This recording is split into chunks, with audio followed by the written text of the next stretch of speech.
warahmatullahi wabarakatuh.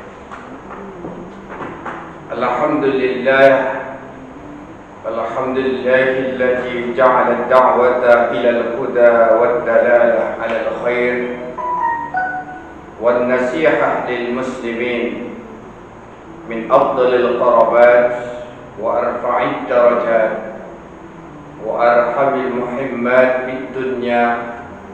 Asyhadu an la ilaha illallah wahdahu la syarika lah wa asyhadu anna Muhammadan 'abduhu wa rasuluh. Allahumma salli ala sayyidina Muhammad wa ala alihi wa ashabihi ajma'in. Rabbi shrah li sadri wa yassir li amri wahlul 'uqdatam min lisani yafqahu qawli. Subhanaka la ilma lana illa ma 'allamtana wa tub 'alaina innaka antat tawwabur rahim. Ma'asyiral muslimin wal muslimat, sidang pemirsa pendengar Da'i TV MUI Kabupaten Padang Lawas dan seluruh masyarakat Padang Lawas yang berhadir ataupun yang pemirsa sekalian. Puji dan syukur pertama kita panjatkan atas nikmat Allah Subhanahu wa taala yang telah memberikan kesehatan, kesempatan kepada kita sampai pada bulan suci Ramadan yang kita nantikan ini masih diberikan umur panjang untuk mengisi amal ibadat pada bulan suci yang mulia ini. Salawat dan salam kita sampaikan ke Rasulullah sallallahu alaihi wasallam. Allahumma salli wa sallim ala sayyidina Muhammad wa ala ali sayyidina Muhammad. Semoga kita dan keluarga kita mendapatkan syafaat beliau di dunia wal akhirah. Amin ya rabbal alamin. Saudara-saudari, keluargaku, khususnya keluarga yang ada di Kabupaten Padang Lawas, pemirsa sekalian, tema yang kita angkat pada kali ini adalah kewajiban amar ma'ruf nahi mungkar. Bulan suci Ramadan adalah bulan yang ditunggu-tunggu dan didambakan oleh seorang muslim ataupun muslimah. 11 bulan setelah kita lewati, yang mana itu seluruhnya kita curahkan untuk mencari nafkah duniawi secara umumnya, sehingga Allah berikan kesempatan kepada kita pada bulan suci Ramadan ini, yang mana ini jelas dikatakan mazra'atul akhirah, yaitu bulan ladang-ladangnya menuju akhirat. Tapi kita kira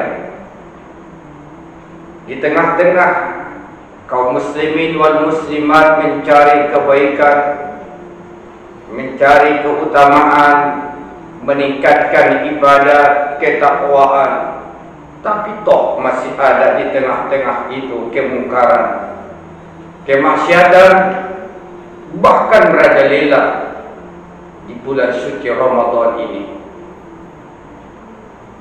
Kadang-kadang kita bertanya, ini siapakah yang bertanggung jawab terhadap merabahnya fenomena, yaitu penyakit-penyakit, kemungkaran-kemungkaran? Apakah ini bertugas satu orang saja atau sepihak, sekelompok, ataukah siapa yang bertanggung jawab terhadap ini semua? Boleh kita lihat dalam Al-Quran, surah Luqman ayat 17, bagaimana cerita yaitu Luqmanul Hakim mendidik putranya untuk selalu berbuat kebaikan menyuruh terhadap kebaikan dan mencegah terhadap kemungkaran. Disebutkan dalam Al-Quran, ya bunayya aqimis shalah wa'mur bil ma'ruf wanha 'anil munkar wasbir 'ala ma asabak inna dzalika min azmil umur. Luqman ayat 17. Wahai putraku, kata Luqman, yang pertama, dirikanlah solat sebagai kewajibanmu. Wa'mur bil ma'ruf, setelah kau sudah tunaikan kewajibanmu sebagai makhluk yang pantas dan wajib untuk taat kepada Sang Khalik, tapi tidak cukup di situ saja. Pribadimu kau tingkatkan ketakwaannya kepada Allah, tapi sementara keluarga, familimu, di sekitarmu, di kampungmu, di masyarakatmu, di situ banyak keluargamu, kadang-kadang mereka terlena daripada untuk bertakwa, untuk mengerjakan apa yang telah diperintahkan. Maka untuk itu, wahai putraku, wa'mur bil ma'ruf, suruhlah mereka, keluargamu, familimu, untuk mengerjakan kebaikan-kebaikan.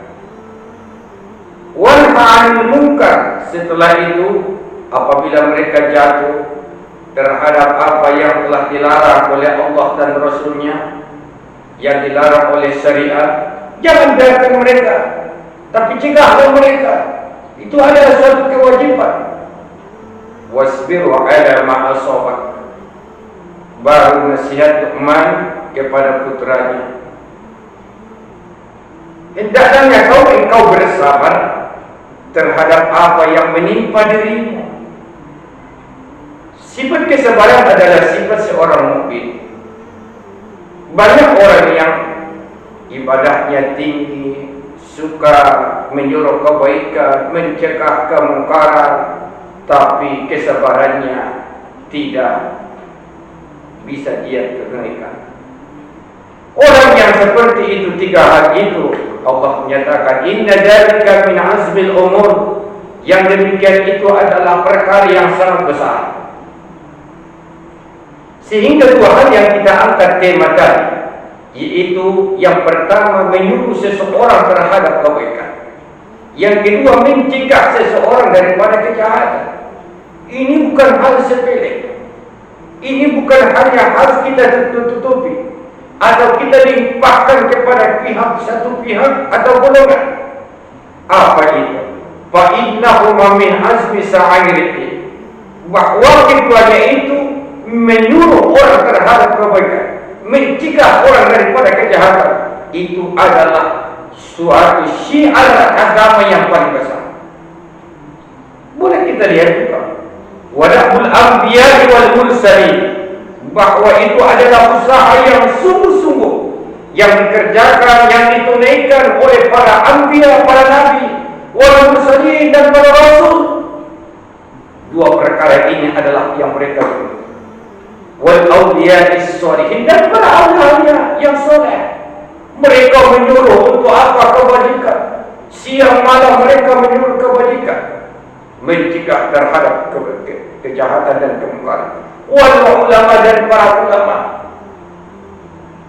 Jadi itulah orang-orang yang pantas kita contoh dalam kehidupan mencapai kebahagiaan di akhirat.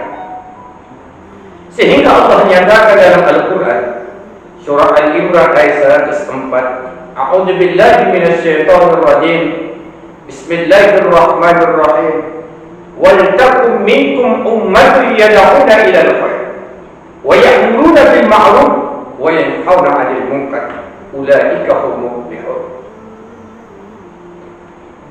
Hendaklah, kata Allah, berarti di situ ada suatu perintah kepada kita daripada kamu, yaitu umat, ada golongan yang menyuruh terhadap kebaikan. Jangan di satu kampung itu, di satu wilayah itu, di satu pelosok itu, semuanya tidak ada bungkam diri untuk menyuruh kebaikan. Wa yanhauna 'anil munkar, sebenarnya harus ada di situ orang yang mencegah terhadap kemungkaran.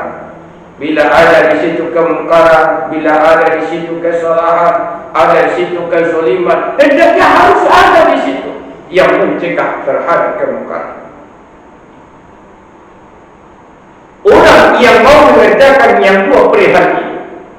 Yang pertama, apabila dia itu melihat saudaranya atau yang lain, dia suruh, ayo kita berbuat kebajikan, apalagi ini bulan Ramadan, ayo kita ramaikan masjid. Jangan kita biarkan itu masjid kosong walaupun kita dalam hal seperti ini. Walaupun kita tahu sendiri keadaan sekarang, yaitu virus yang melanda kita bahkan dunia, yaitu COVID-19, COVID-19. Seolah-olah ini adalah makhluk Allah yang lebih kita takuti ketimbang Allah yang memiliki, yaitu makhluk itu sendiri. Tapi harus apa sebenarnya? Kita ajak mereka yang punya virus itu Allah. Ayo kita ramaikan masjid, mohon berlindung kepada Allah. Sehingga ada orang yang memanggil terhadap kebajikan. Andaikan kita sudah sadar atas kesombongan kita selama ini kepada Sang Khalik, dan kita merasa salah terhadap perbuatan yang sudah kita perbuat, sehingga kita melantunkan yaitu permohonan ampunan di bulan Ramadan yang suci ini, seluruhnya kita bersatu, keluarga, anak, pemimpin daerah, semuanya ikut untuk bertaubat. Yakin Allah Maha Pengampun. Tapi andaikan tidak ada lagi yang menyuruh terhadap kebajikan, bahkan menutup-nutupi terhadap yaitu kebaikan itu, seolah-olah tidak ada lagi yang menyuruh terhadap kebaikan, itu ada akibatnya kepada kita. Apa itu akibatnya? Dalam sebuah hadis yang diriwayatkan At-Tirmidzi, qala Nabi sallallahu alaihi wasallam, "Wallazi nafsi biyadihi la ta'muruna bil ma'ruf." Kata Rasulullah bersumpah, yang demi diriku ditaati, jiwaku berada di taatnya. Andaikan kamu menyuruh terhadap kebaikan, wala tanhauna 'anil munkar, kamu mencegah terhadap kemungkaran, alau yasikunna Allah ayyab'asa iqaban minhu, dia cepat, yaitu Allah akan mengutus kepada kamu, yaitu iqab, sanksi. Summa tad'unahu fala yustajabu lakum, setelah itu kamu memohon, merunduk kepada Sang Khalik, kepada Allah, tapi doamu tidak akan diijabahkan oleh Allah.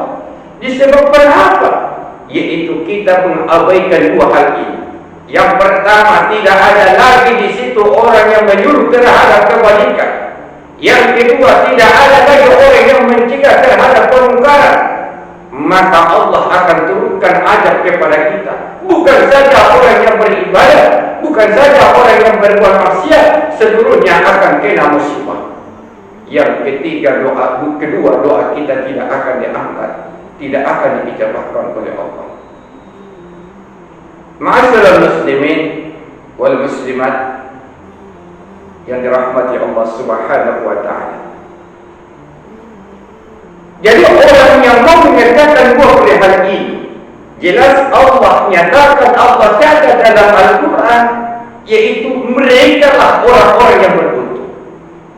Orang yang mau menyuruh terhadap kebajikan, dia dikatakan orang beruntung. Orang yang mau mencegah kemungkaran, dia dikatakan orang yang beruntung. Coba kita lihat pemerintah daerah kita saat ini, mulai semenjak datangnya bulan suci Ramadan, bersatu dengan Kapolres untuk membersihkan daerah kita daripada kemungkaran, daripada kejahatan, perjudian. dan segalanya. Dan itu adalah suatu kewajiban bagi kita. Apakah kita ikut dalam hal untuk mencegah kemungkaran? Apakah kita ikut untuk menyuruh kebaikan? Sehingga Imam Al-Ghazali mengatakan, apa hintan ayat? Pahamkah kau, kata Imam Ghazali, mengertikah kau dari ayat yang disebutkan tadi, kata Imam Ghazali, inna man hajarahuma kharajal mu'min, bahwasanya orang yang keluar, artinya tidak peduli, yaitu terhadap kebajikan, menyuruh orang terhadap kebajikan, ataupun menyuruh melarang orang daripada kejahatan, dia tak peduli. Yang dia pikirkan hanya dirinya beribadah, rajin solat, rajin infak, tapi dia tidak mau menyuruh orang lain. Bahkan keluarganya sendiri pun dia tidak urus, kampungnya sendiri pun dia tidak urus. Dia katakan itu bukan tanggung jawab saya, akan ada di situ yang bertanggung jawab. Katanya dia lepas diri, dia buang badan daripada dua hal ini. Imam Al-Ghazali mengatakan itu adalah apa? Yaitu kharajal mu'minun, keluar daripada keimanan. Berarti orang yang keluar daripada keimanan, na'udzubillah, berarti sudah kategori orang manusia fasik. Kalau Imam Al-Qurtubi mengatakan, yaitu ja'alallahu farqan bainal mu'minina wal munafiqin. Imam Qurtubi mengatakan perbedaan orang-orang yang beriman, perbedaan dengan orang-orang yang munafik, gampang saja. Gimana? Kalau dia orang yang beriman, pasti dia akan mau menyuruh orang kebaikan dan mencegah orang daripada kejahatan. Itu ciri-ciri orang yang beriman. Tapi kalau orang yang munafik, yaitu kalau Imam Qurtubi, dia tidak akan mau menyuruh orang kebajikan, menyuruh beramal ibadah, menyuruh untuk berbuat kebaikan, dan tidak mau mencegah orang daripada kejahatan. Bahkan dia biarkan, bahkan dia suruh. Na'udzubillah, summa na'udzubillah. Sehingga apa hikmah yang kita dapatkan? Andaikan kita adalah orang yang mengerti terhadap hukum dan kokoh terhadap keimanan, bahwa yang pertama, hukum terhadap amar ma'ruf nahi munkar, biar kita sama-sama mengerti dan paham bagaimanakah hukum ini. Yaitu adalah wajibul kifayah. Yang pertama, ia adalah wajib kifayah, harus ada di antara satu daerah, satu kampung itu yang menyuruh terhadap kebajikan, yang mencegah terhadap kejahatan. Bihasbil istita', sekedar kemampuan orang itu sendiri.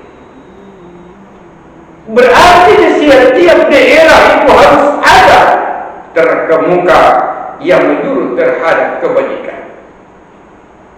Itulah hukum yang pertama terhadap amar ma'ruf nahi munkar. Dan adapun menurut Ibnu Al-Atiyah, bahwa hukum daripada amar ma'ruf nahi munkar itu fardun liman ataqahu wa amana dharar ala nafsi. Itu adalah satu kewajiban. Kewajiban. Siapa yang mampu? Siapa yang mampu untuk menyuruh kebajikan, wajib. Itu menurut Ibnu Atiyah. Siapa yang mampu untuk mencegah terhadap kemungkaran, itu wajib bagi dirinya, siapapun orang. Itulah kalau hukum yang ketiga, fardu ain. Kapan dia jatuh menjadi fardu ain bagi setiap muslim dan muslimah? Yaitu amar ma'ruf nahi munkar ini. Idza kana bi mahalli la ya'lamuhu. Andaikan ada suatu kejahatan, andaikan ada suatu kebajikan dan tidak ada orang yang tahu, hanya dia sendiri. Orang lain tidak tahu, semua yang ada di situ adalah awam, buta terhadap hukum. dia tahu sendiri, maka dia wajib menyuruh orang itu terhadap kebaikan. Andaikan ada di situ suatu kemungkaran, suatu kemaksiatan, dan orang tidak tahu, hanya dia sendiri yang tahu, maka dia wajib patuh kepada dirinya untuk menyuruh, mencegah daripada kemungkaran.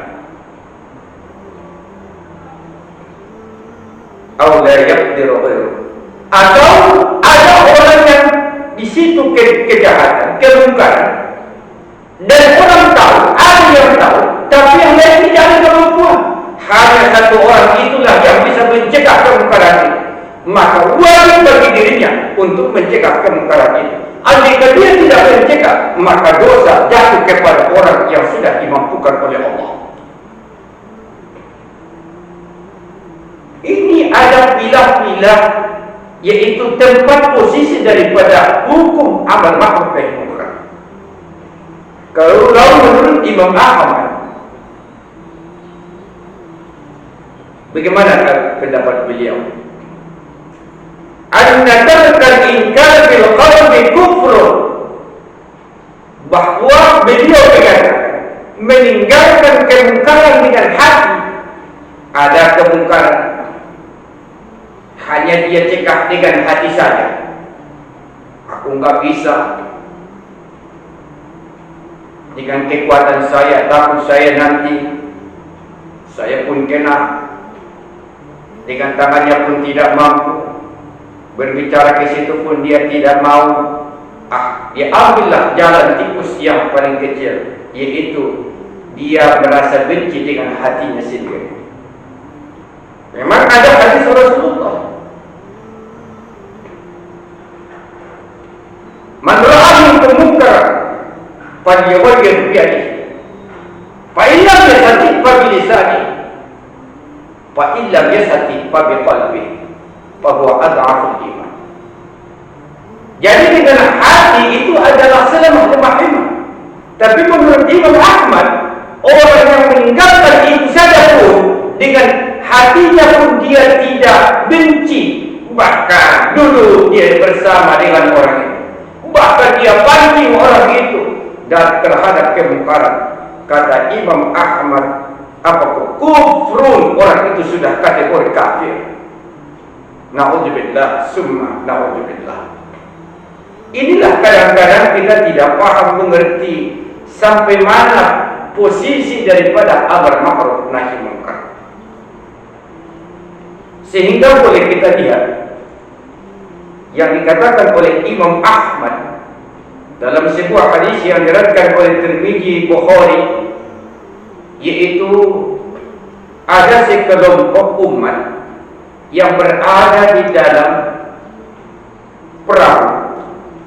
Perahu ini terdiri dari dua tingkat. Satu ada di bawah dan ada juga penghuni di tingkatan kedua. Jadi penghuni yang ada di bawah, setiap mereka mau minum, butuh air, mereka harus ke atas, naik dulu ke atas, lantai atas untuk mengambil air ini. Begitulah setiap mereka butuh terhadap air ini, melewati lantai satu dulu, sehingga datanglah yang di bawah berkata kepada yang di atas, penghuni atas, andaikan boleh kami mengambil air saja dari bawah, kami kesusahan mencari air dari atas. Kalau boleh kami bolongi saja itu di bawah. Kata orang yang penghuni di bawah. Datanglah penghuni atas. Dia berpikir, andaikan orang yang di bawah menubangi perahu yang ada itu, maka bocorlah itu perahu, maka tenggelamlah itu perahu.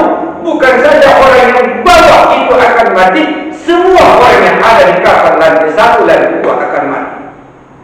Maka orang atas, karena dia sudah tahu rencana orang yang di bawah seperti itu, dan dia bisa untuk mencegah orang itu biar tidak melakukan perihal yang membunuh mereka sekalian, maka dia pun mengatakan, jangan kau lubangi itu air. Andaikan kau lubangi, maka kita seluruhnya akan mati. Bukan kau saja yang mati. Itu berarti orang yang dapat informasi tadi yang pertama untuk menyelamatkan orang yang banyak, maka dia wajib untuk mencegah orang itu agar mereka selamat daripada semua bahaya. Ma'asyiral muslimin yang dirahmati Allah Subhanahu wa taala. Oleh sebab itu, marilah di bulan suci Ramadan ini kita ambil hikmah kepada diri kita, bahwa apa saja yang sudah dilarang untuk kita lakukan dan untuk kita kerjakan, berarti itu semua adalah memberikan kebaikan kepada diri kita. Dan apa saja yang sudah disuruh bagi kita untuk kita lakukan, seperti solat tarawih, memperbanyak salawat kepada Rasul, membaca Al-Quran, tadarusan, bersedekah, berinfak dan segalanya, berzikir, memperbanyak solat yang sunnah baik di siang atau malam, itu adalah suruhan. Itu pun semuanya adalah untuk kebaikan untuk diri kita. Mudah-mudahan bulan Ramadan yang sudah kita kerjakan, yang telah mentraining diri kita selama bulan Ramadan ini, selesainya nanti bulan Ramadan kita ditinggalkan oleh bulan suci, maka kita pun terbiasa dengan apa yang telah dilarang untuk kita tinggalkan dan apa yang telah disuruh untuk selalu kita istiqamah. Mudah-mudahan kita adalah orang-orang yang mau untuk mencegah terhadap kejahatan dan menyuruh terhadap kebaikan. Bukan saja kita memikirkan ibadah pribadi kita, tapi sosial di antara kita pun sangat diperlukan, sebagaimana nasihat Luqman ibn Hakim terhadap putranya. Demikian, atas kesalahan dan kekurangan kami mohon maaf kepada Allah Subhanahu wa taala. Sama-sama kita mohon ampun atas kesalahan. Wallahu muwaffiq ila aqwamit thoriq. Wassalamualaikum warahmatullahi wabarakatuh.